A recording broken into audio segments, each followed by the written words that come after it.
நம் தமிழ் பெண்களை சிங்கள ராணுவ வீரர்கள் சிங்களர்கள் வன்புணர்வு செய்து கற்பழித்து கொலை செய்தார்கள். நம்மிடத்தில் ராணுவம் இருந்தது, படை இருந்தது, துப்பாக்கி இருந்தது. பதிலுக்கு பதில் பழிக்கு பழி என்று ஒரு சிங்கள பெண்ணின் தாவணியை கூட நிழலை கூட தொட்டதில்லை. ஏன்? தமிழனின் மாண்பு. இங்கே நாள்தோறும் வன்புணர்வு, கற்பழிப்பு, கள்ளச்சாராயம். காட்டுக்குள்ளே தான் வாழ்ந்தான் வீரப்பன். ஒரு பெண்ணையும் கடத்தி கொண்டு வன்புணர்வு செய்தார். என்ன செய்தி முடியல? காட்டுக்குள்ள சாராய காட்சி வித்தார் வீரப்பன். செய்தி இருக்காது. ஏன்? மாண்பு, தமிழனின் மாண்பு. அதை நீங்க பார்த்துக்கணும். அப்ப அறத்தின் வழி நின்று வாழ்ந்த மறவர்களின் கூட்டம். அது மாதிரிதான் நாங்க சொல்றோம். நாம் தமிழர் கட்சி எல்லா மக்களுக்கும், அரசியல் எல்லா உயிர்களுக்கும், தலைமை அதிகாரம் எப்போதும் தமிழர்களுக்கு. ஏன்? இந்த ஒரு நிலம்தான் எனக்கு இருக்கு.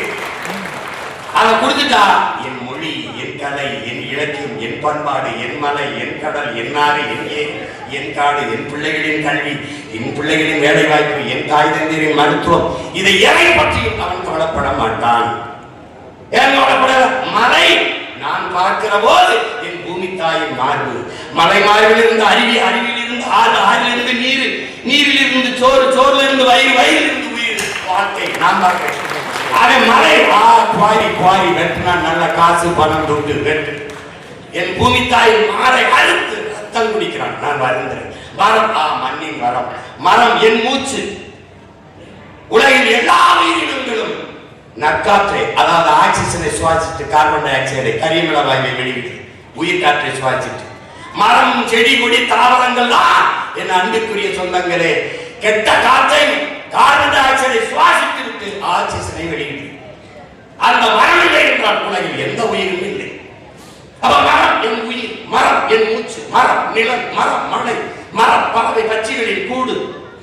இப்படி நான் சிந்திக்கிறான். மரம் காசு பணம் துட்டு வெட்டு வெட்டம். எப்படி? மரத்தை பூரா வெட்டி ஓட்ட போட்டு பசுஞ்சோலை சாலை, பசுமை சாலை என்று பெயர் வைத்துட்டு போறான். மரத்தை பூரா வெட்டி சாச்சிட்டு தூய காற்றுக்கு, நல்ல ஆக்சிஜனுக்கு 4500 கோடியை நிதி அறிக்கையில், நிதிநிலை அறிக்கையில பட்ஜெட்ல தாக்கல் பண்றான். எங்க போயிட்டு இருக்கு? எங்க போயிட்டு இருக்கு? மரத்தை நீ வெட்டிட்டா நான் நட்டு வச்சு வளர்த்துவேன். நீரை நீ உறிஞ்சிட்டா போத்தல் அடிச்சு கொண்டு வரான். நான் தடை செஞ்சுவேன். கேட்க வச்சு செத்து போவேன். என் பிள்ளையை உறுப்பு எடுத்து குடிச்சுக்குவான். ஆனா மலையை, மணலை, ஆறை நீங்கள் மனச்சான்று கைவிட்டு சொல்லுங்கள். வைகை ஆறு உயிரோடு இருக்குதா? இருக்குதா? யாராவது சொல்லி இருக்குதா? ஆற்றுக்கு நடுவே ஆடும் மாடு மேயுது என்றால் ஆறு செத்துருச்சு. மதுரை மாநகரின் கழிவு நீரும் காவா நீரும் ஓடுகிற, சாக்கடை நீர் ஓடுகிற காவாயாக மாற்றிட்டு எத்தனை எத்தனை ஆயிரம் ஆண்டுகளாக இருந்தா ஆறை கொலை செய்த பாவிகள். மணலை அள்ளி தின்னுட்டோம்னா மணல் போயிட்டோம்னா மண் வந்துருச்சு, மண் போயிட்டோம்னா புல்லு பூண்டு முளைச்சிருச்சு. எல்லா கழிவை கொண்டு அதில் கொட்டி சாக்கடை குடியாகிட்டேன். எப்படி? இப்படி தோண்டுனா எங்க ஊர்ல பரமக்குடி ஆத்துல நாங்கெல்லாம் அப்படி ஓடுகிறோம். சின்னதா ஒரு வாடிட்டு தண்ணிட்டு போய் குளிச்சுட்டு போவோம். இப்படி மண் விட்டு வச்சு சின்னதா காரா கொடுத்தா குளிக்க விட்டுறோம். இன்னைக்கு எங்க இருக்காரு? மணல் எங்க இருக்கு? வெத்து தின்ட்ட. அதை பற்றி ஏன் கவலைப்படுவாங்க? நான் ஏன் இந்த மண்ணின் மகன் அவன் கவலைப்பட மாட்டான். ஏன்? அவன் நிலம் இல்லை, அவன் நிலம் இல்லை. அதனாலதான் நான் என்ன சொல்றேன், தலைமை அதிகாரம். என் மொழி சிதைந்து அழிந்து போனது, செத்துருச்சு. தமிழ் பேச தெரியாது, எழுத தெரியாது, படிக்க தெரியாது. 3 தலைமுறை வந்துச்சு. நீங்கள் மாநாடு முடிச்சு வெளியில போங்க, ஏதாவது கடத்தெருவில் எந்த இடத்துல அது தமிழ்ல சங்கமிச்சு தமிழ் வளர்த்த ஏதாவது இடத்துல தமிழ்ல விளம்பர பலகை, பேர் பலகை எழுதியிருக்காரு என்று பாருங்க. செத்துருச்சு தமிழ். ஒரு இனத்தை அழித்து விட்டார். அந்த வழியில் பிறந்த மகன் என்ன செய்ய முடியும்? வேற வழி கிடையாது. எனக்கு அதிகாரத்தை கொடு, என் தாய் சாக கிடக்கிறார், காப்பாற்றணும். அதுக்குதான் போறோம். அதனாலதான் என்ன சொல்றோம், நாம் தமிழர் கட்சி எல்லா மக்களுக்கும், உங்களுக்கு மட்டும் இல்ல, மலையாளி, கன்னடத்து, தெலுங்கு, எனக்கு தனிதரமா இருக்கிற கன்னடம் இருக்கிற கட்சியில நான் கூட சொன்னேன், ஒபாமா கூட சேர்த்துக்கிறோம் கட்சியில. அவங்க வந்து கிடையாது. ஏன்னு கேட்டாலே நன்மை சொந்தங்களே, நீங்க ஆட கவனிக்கணும். உடம்புல எங்க காயம் பட்டாலும் முதலில் கண்ணுதான். அது மாதிரி உலகில் எங்க காயப்பட்டாலும் தமிழர் மண்ணாலும் அடுத்து இருக்கிறது அண்ணன். அது மாதிரி இப்ப உங்களுக்கு ஒரு பிரச்சனை, உரிமை பிரச்சனை என்றால் முதலில் இந்த மகன் ஓடி வந்து நிற்பேன் என்கிற நம்பிக்கை.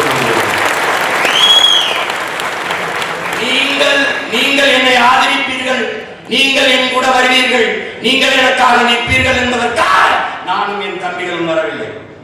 எதற்காக? நாங்கள் உங்களோடு நிற்கிறோம் என்பதை உணர்த்துவதற்காக. எத்தனையோ ஆசிரியர்கள் போராட்டம், எத்தனையோ நெசவாளர்கள் போராட்டம், எத்தனையோ உழவர்கள் போராட்டம், எத்தனையோ மீனவர்கள், எத்தனையோ மாணவர்கள், எத்தனையோ மருத்துவர்கள், எவ்வளவோ செவிலியர்கள், எவ்வளவோ எல்லா போராட்டத்திலும் பங்கேற்றிருக்கிறோம். அவர்கள் எங்களுக்கு வாக்கு தருவார்கள் என்பதல்ல. ஏன் நாங்கள் வாக்குக்கானவர்கள் அல்ல, என் மக்களின் வாக்கைக்கானவர்கள், ஓட்டுக்கானவர்கள் அல்ல, இந்த நாட்டுக்கானவர்கள். தமிழ்நாட்டில் சௌராஷ்டிர மக்கள் அரசியல் உரிமை பெற்று அதிகாரம் பெற்று பாதுகாப்பாக வாழ்கிறார் என்றால் அதை விட ஒரு தமிழ் மகனுக்கு பிறவி பெருமை எதுவும் இல்லை. எந்த நாட்டிலே அன்பு சொந்தங்களே, எந்த நாட்டிலே உழவர் குடி போற்றப்படுகிறான், நெசவு குடி போற்றப்படுகிறான், ஆசிரியர் பெருமக்கள் போற்றப்படுகிறானோ அதான் நாடு. அறிவை வளர்க்கும் செல்வத்தில் ஆக சிறந்த செல்வம் அறிவு. ஒரு நாட்டிலிருந்து இன்னொரு இடத்துக்கு செல்லும் போது மன்னனுக்கு கூட மதிப்பு இருக்காது, கற்றவனுக்குத்தான் மதிப்பு இருக்கும் என்கிறார் அறிவு மூதாட்டியர்கள். கற்றவனுக்கு சென்ற இடமெல்லாம் சிறப்பு என்கிறார். தொட்டனை கூறும் மணற்கேணி மாந்தற்கு கற்றனை கூறும் அறிவு. அறிவைத்தான் போற்றுகிறார். அறிவு செல்வம். அந்த செல்வத்தை வழங்குகிற பள்ளி கல்லூரிகளை கணக்கில்லாத நிறுவி படிக்க வைத்துக் கொண்டிருக்கிற பெருமக்கள் சௌராஷ்டிர பெருமக்கள். உங்களுக்கு பல்கலைக்கழகம் இல்லை, பரிந்துரைக்கிறீர்கள். உங்கள் பிள்ளையிட்ட அதிகாரம் இருந்தால் அடுத்த நாள் பல்கலைக்கழகத்தை நீங்கள் எந்த இடத்துல சொல்றீங்களோ தொடங்குறதுக்கு அனுமதி. இப்ப நீங்க சீட்டு நீங்க நிக்க யாரும் வரல, அதனால என் தம்பி கும்பகோணத்துல ஆனந்த தொடர்ச்சியா நிறுத்திக்கிட்டு இருக்கேன். நீங்க வந்திருந்தீங்கன்னா எங்களுக்கு நிறுத்துறதுக்கு இல்லை, எல்லாருக்கும் நிறுத்துறோம், எல்லாரையும் நிறுத்தும், எல்லாருக்கும் வாய்ப்பு கொடுத்துருவோம். அவங்க எங்களுக்கு போடுவாங்க இல்லை, எங்கள் பிறவி கடமை, அதனால செய்வோம். பெண்களுக்கு 117 இடம் கொடுப்பது பெண்கள் வாக்கெல்லாம், எங்களுக்கு பெண்கள் வாக்கெல்லாம் போட்டு விடுவார்கள் என்பதற்காக அல்ல, பிறவி கடமை. பெண்மையை போற்றாத எந்த நாடும் பெருமை அடைந்தது இல்லை, பெருமை அடைந்தது இல்லை. பெற்ற தாயை மதிக்காதவன், உடன் பிறந்த ரத்த உறவுகளான அக்கா தங்கையை மதிக்காதவன் எப்படி மனிதன்? அதனால ஆணுக்கு பெண் சமம் என்பதில்லை, ஆணும் பெண்ணும் சமம். சமம் என நிகரென கொள்கின்றான், சம நிகரென கொள்கின்றான் பாரதி. எங்கள் தலைவர் ஆணுக்கு பெண் சமம் இல்லை, ஆணும் பெண்ணும் சமம் என்று கற்பித்தார். அதனால 117 பெண்கள், 117 ஆண்கள். நானும் தொடர்ச்சியா சரியா தான் செய்யணும். என் மக்கள் நீங்க தான் சரியானதை செய்யாம எளிதானதை செய்றீங்க. கூட்டமா நிற்கிறவனுக்கு ஓட்டு போட்டா வென்றுவான்னு நினைக்கிறீங்க, கூட்டமா கூடி போய் திருடுனா சரின்னு நினைக்கிறீங்க. 10 பேர் சேர்ந்து கொலை பண்ணா சரி, மொத்தம் ஒரு பம்பை கொலை பண்ணா தான் கொலைன்னு நினைக்கிறீங்க. பிரச்சனையே இங்க அதான் வருது. அப்ப நீங்க என்ன பண்ணணும்? சரியான தேர்வு செய்ய கற்றுக்கணும். முதல் அரசியல் விழிப்புணர்வு கொள்ளணும். என் தம்பி ஆனந்த் சொல்ல போல படித்த இளைஞர்கள் நீங்களே அரசியல் செய்ய வரவில்லை, எப்படி நான் எப்படி சரி பண்ணுவீங்க? அச்சம் எதற்கு? அரசியலை கற்பிக்காதது எப்படி கல்வியாக இருக்க முடியும்? அரசியலை விட சிறந்த கல்வி எதுவாக இருக்க முடியும்? ஏன் அரசியல் அவசியம்? அரசியல் ஒரு வாழ்வியல். ஏன் வாழ்வியல்? ஒரு மனிதனின் பிறப்பிலிருந்து இறப்பு வரை எல்லாவற்றையும் தீர்மானிப்பது அரசு, அரசை தீர்மானிப்பது அரசியல். பிறப்பு சான்றிதழ் அரசு, இறப்பு சான்றிதழ் அரசு, இடையிலெல்லாம் என்ன படிக்கணும், என்ன கல்வி, ஆந்திராவில் வேலை பார்க்கணும் தீர்மானித்தது அரசு. இந்த வயசில் ஓய்வு பெற வேண்டும் தீர்மானித்தது அரசு. எந்த ஊரில் வேலை, என்ன சம்பளம், பணியிட மாற்றம், பணி உயர்வு எல்லாவற்றையும் தீர்மானிப்பது அரசு. உன் வாழ்வில் எல்லாவற்றையும் முடிவெடுப்பது அரசு. அந்த அரசை முடிவெடுப்பது அரசியல். அந்த அரசியலை முடிவெடுக்க வேண்டியது உன் கடமை, என் கடமை, நம் அரசியல். வாக்கு செலுத்துவது மட்டும்தான் அரசியலா? வாழ்க வழிக்கு கோஷம் மட்டும்தான் அரசியலா? இல்லை. உன் வாழ்க்கையை 5 ஆண்டுக்கு ஒரு முறை தீர்மானிக்கிற தலைவனை தேர்வு செய்கிற அரிய வாய்ப்பு, அதுதான் அரசியல். அரசியல் வேண்டாம் என்று நீங்கள் விலகி நின்றால் வாழமை இல்லாத பூமியில் வாழப் போகிறேன் என்பது எப்படி வேடிக்கையானது? அப்படி வேடிக்கையானது. ஒரு மனிதனின் உடலில் இருந்து உயிரை பிரிப்பதும் அவன் வாழ்வில் இருந்து அரசியலை பிரிப்பதும் ரெண்டும் ஒன்றுதான். அதனால் படித்த இளைஞர்கள், தங்கைகள், தம்பிகள் துணிந்து முன்வர வேண்டும். உங்கள் முன்பு பிறந்தவன் உங்களுக்கு முன்னால் இருக்கிறேன், இருகரமும் இருக்கு.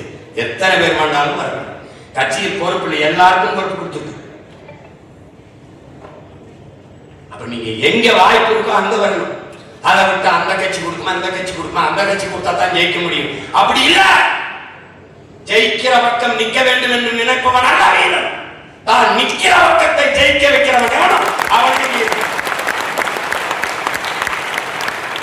நீங்க சரியானதை செய்ய பழகுங்கள். எது சரி, எவன் வந்தால் நாடு சரியா இருக்கும். நான் மட்டும் நல்லா இருப்பதல்ல, நாடே நல்லா இருக்கணும். யார் வந்தால் நல்லா இருக்கும். எவன் வந்தால் நல்ல காற்று, நல்ல குடிநீர், பயணிக்க பாதை, படிக்க கல்வி, பார்க்க மருத்துவம், பார்க்க வேலை, வேலைக்கு சம்பளம். எவன் வந்தால் நாடு மக்களும் பாதுகாப்பாக இருக்க முடியும். அதை சிந்திங்க. இன்னைக்கு நேரத்தா பேசி வச்சிருக்கு, 15 ஆண்டுகளா பேசுறோம், பேசிக்கிட்டு வரோம். இன்னும் ஆழ்ந்து கவனிங்கள், இன்னும் கவனிங்கள். அதுக்கப்புறம் ஒரு தெளிவு வரும். இதுதான் சரியான அரசு, அங்க பயணிங்க. அதனால அதிகாரத்தில் இருப்பவனே தொடர்ந்து இருப்பான் இல்ல. தயங்கி தயங்கி நீங்க ஆதரிப்பது. அப்பவே நாங்க இப்படி ஏறி ஏறி வரோம். எல்லாரும் ஆதரிச்சிருந்தா முதல்ல பெரிய மாறுதல் வந்திருக்கும். எப்பவும் மாற்றிக்கலாம். இந்த மாநாடு தேவைப்பட்டிருக்காது, எல்லாம் நடந்தது. இன்னும் உங்க கோரிக்கை என்ன? அரசியல் அங்கீகாரம் வேணும், அரசியல் அதிகாரம் வேணும். இதுதான் பெரிய விஷயம்.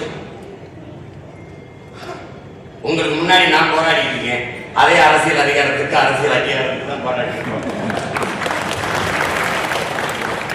அப்ப போராடனோடு சேர்ந்துதான் போராட வரணும்.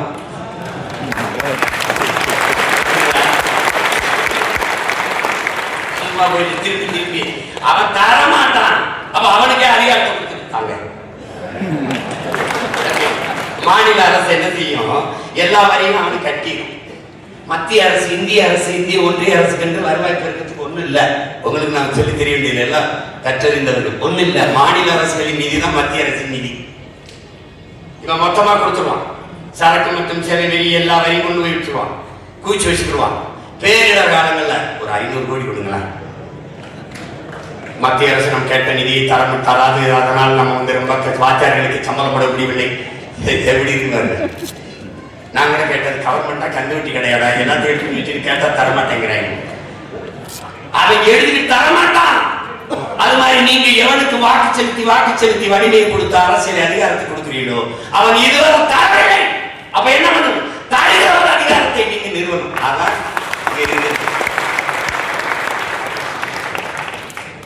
இதுவரை எத்தனை பேர் வந்து பேசிட்டு போயிருப்பாங்கல்ல.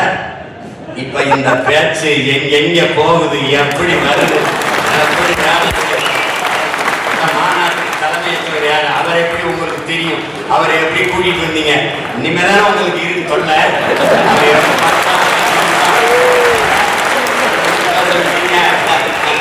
இந்த மண்டபத்துக்காருக்கு எப்படி மாநாட்டுக்கு அவருக்கு அனுமதி கொடுத்தீங்க?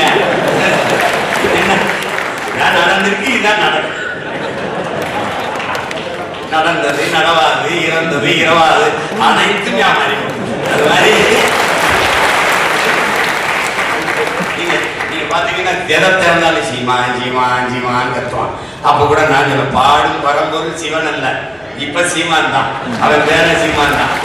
பேசிக்கிட்டே இருப்பான். அது மாதிரி இப்ப கடுமையா வேலை செய்யும். ஏங்க அவங்க சீட்டு கொடுக்க மொத்தம் சீமானுக்கு போட்டு விட்டுற போறாங்க.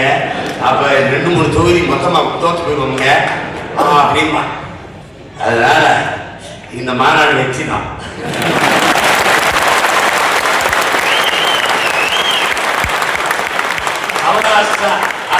அரசியல் எழுச்சி மாநாடு வெற்றி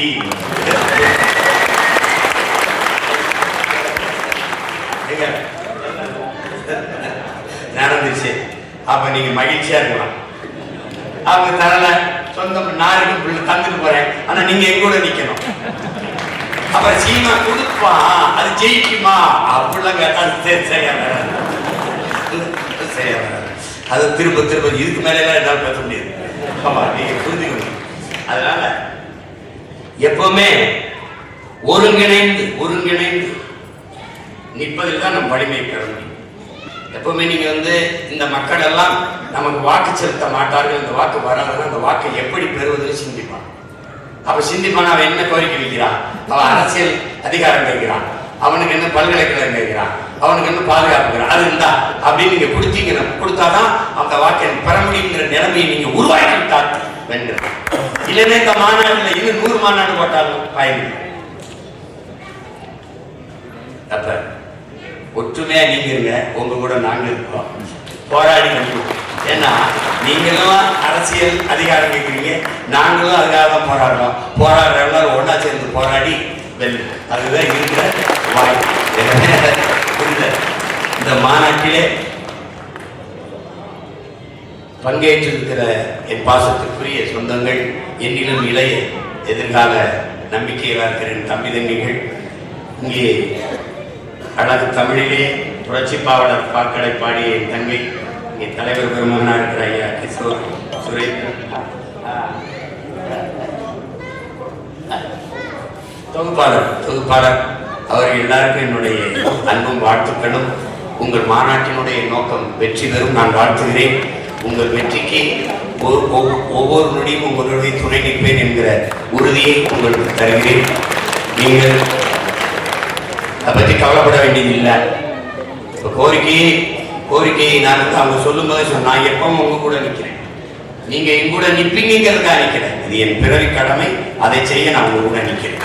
நீங்க நம்பிக்கையோட மாநாடு வெல்லும், நம்ம கோரிக்கைகளை சேர்ந்து நிறைவேற்றுவோம். உங்கள் எல்லோருக்கும் என்னுடைய அன்பும் வணக்கமும். புரட்சி எப்போதும் வெல்லும், நமது வெற்றியை சொல்லும். கோரிக்கைகள் நிறையும் வரை, கோரிக்கைகள் நிறைவேறும் வரை கோரிக்கைகளில் போராடுவோம். போராட்டமே வாழ்வின் இருத்தலை உறுதி செய்கிறது. போராடும் போதுதான் மனிதனை பிறக்கிறான். போராடுவோம், வெற்றி பெறுவோம். நன்றி, வணக்கம். நாம்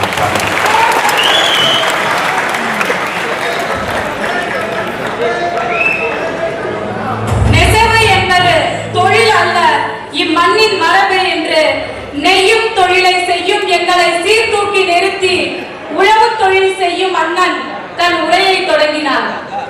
என்றும் உல தென்தமிழ் என்பதை இன்று நன்று உரைத்தார். மண் மணக்கும் இம்மதுரை மண்ணில் அன்று மட்டுமல்ல என்றும் தமிழ் மணக்க வேண்டும் என்று வீர் உரைத்தார். நம் இனத்தின் பிணத்தின் மீது நாற்காலி போட்டு அமர்ந்து ஆட்சி செய்வதை எதிர்ப்போம் என்று வலிமையுள்ள உரைத்தார். பூட்டிய இரும்பின் கதவு நிச்சயம் ஒரு நாள் திறக்கும். சீரிய சிங்காசனம் நமக்கென அமையும். அண்ணனே, உன் வீரமொழி ஒரு நாள் ஜெயிக்கும். அலை மாமடல் நிலம் வானில் உன் அணி மாளிகை ரதமே, அவை ஏறிடும் விதமே உனது அதிகாரம் நிறுவுவாய் என்ற பாவேந்தரின் புரட்சி வரி மெய்யாகும். எல்லோரும் போர்க்குளம், எல்லோரும் போரினம், எல்லோரும் இந்திய மக்கள், எல்லோரும் போர்நிலை, எல்லோரும் போர்விலை, எல்லோரும் இந்நாட்டு மன்னர் என்று முழங்கிய என் முப்பாட்டன் பாரதியின் புரட்சி வரிகளைப் போல் திங்களோடும் செழும் பருதி தன்னோடும் பின்னோடும் முடுக்களோடும் மங்கும் கடல் இவற்றோடும் பிறந்த தமிழிடம் பிறந்தோம் நாங்கள் என்று அறிவை விரிவு செய், அகண்டமாக விசால பார்வையால் விழுக்கு மக்களை என்ற என் ஆசன் பாரதிதாசரின் புரட்சி வரிகளைப் போல் எங்கள் அண்ணன் செந்தமிழன் சீமான் அவர்களின் முறை வீச்சும் என்றும் போல் இன்றும் புரட்சி செய்தது. அண்ணன் அவர்களின் இவ்வெழுச்சி உரை எங்களுக்கெல்லாம் வரலாற்று சிறப்பு மிக்க பேருரை. எங்கள் மரபு மிக்க நெய்யும் தொழிலின் பொருட்டு தமிழன்னை இம்மண்ணில் எங்கள் இனத்தவரை கட்டி அணைத்துக் கொண்டாள். அன்னை தமிழ் எங்களை விடுவதாக இல்லை, நாங்களும் அவள் பிடியில் இருந்து விலகுவதாக இல்லை. ஆலமரத்தின் விழுதினை போல் அணைத்து நிற்கும் உறவு இது. எங்களை இணைத்து நிற்கும் தமிழ் அன்னையையும் சௌராஷ்டிரா மாதாவையும் இரு கண்களாக போற்றி வாழ்கிறோம். எங்கள் சமூகத்தின் மொழி நீங்கள் அறியவில்லை, ஆனால் எங்கள் வழியை உணர்ந்து நீங்கள் ஆற்றிய உரை சௌராஷ்டிரா